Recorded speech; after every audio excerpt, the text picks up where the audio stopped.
रत्नागिरी सिंधुदुर्ग लोकसभा नेमकी कोण लढवणार हा मुद्दा सध्या पुन्हा एकदा मालवणामध्ये चर्चेचा विषय ठरतोय। घराघरामध्ये याची चर्चा होऊ लागलेली आहे। मी सध्या मालवणात आहे आणि ही दृश्य या ठिकाणची पहा, ठिकठिकाणी बॅनर्स पोस्टर्स लागू लागलेले आहेत। किरण सामंत यांच्या वाढदिवसाचे हे बॅनर्स आहेत आणि या वाढदिवसाच्या बॅनर्सच्या माध्यमातून त्यांना किंग मेकर नव्हे तर आता फक्त किंग, एकच लक्ष, मिशन दिल्ली अशा आशयाचे जे बॅनर आहेत त्या ठिकाणी लावण्यात आलेले आहेत। या ठिकाणी उद्योजक आणि सिव्हिल इंजिनियर जे आहेत हे सुद्धा सांगण्याचा प्रयत्न केला जातोय। त्यासोबतच वेंगुर्ल्याच्या सुपुत्राला वाढदिवसाच्या शिवसेनेच्या सिंधुदुर्ग कार्यकर्त्यांच्या वतीनं या ठिकाणी शुभेच्छा देण्यात आलेल्या आहेत। सगळ्यात महत्त्वाचं म्हणजे गेल्या काही दिवसांपूर्वी त्यांनी आपले स्टेटस सुद्धा चेंज केले होते आणि त्यामुळे ते अनेकदा चर्चेमध्ये होते। कधी त्यांनी उभाटा गटाच्या मशालीचं चिन्ह ठेवलं होतं, तर कधी त्यांनी रोकेगा कौन म्हणजे रोखणार कोण अशा आशयाचे स्टेटस मेसेज ठेवले होते आणि बोललं जात आहे की या ठिकाणी त्यांनी आता लोकसभेची तयारी करायला सुद्धा सुरुवात केलेली आहे। यासोबतच या बॅनरवरती आपण पाहतोय दीपक केसरकर आणि रवींद्र फाटक यांचे सुद्धा फोटो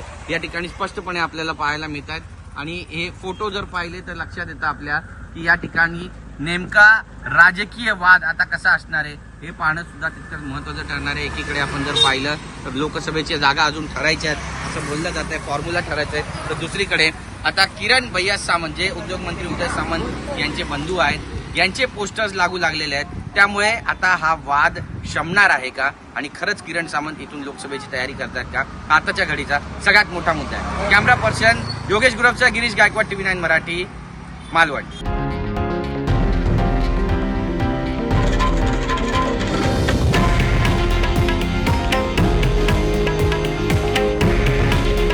हे आहे देशातील नंबर 1 न्यूज नेटवर्क आणि आपण पाहत आहात TV9 मराठी।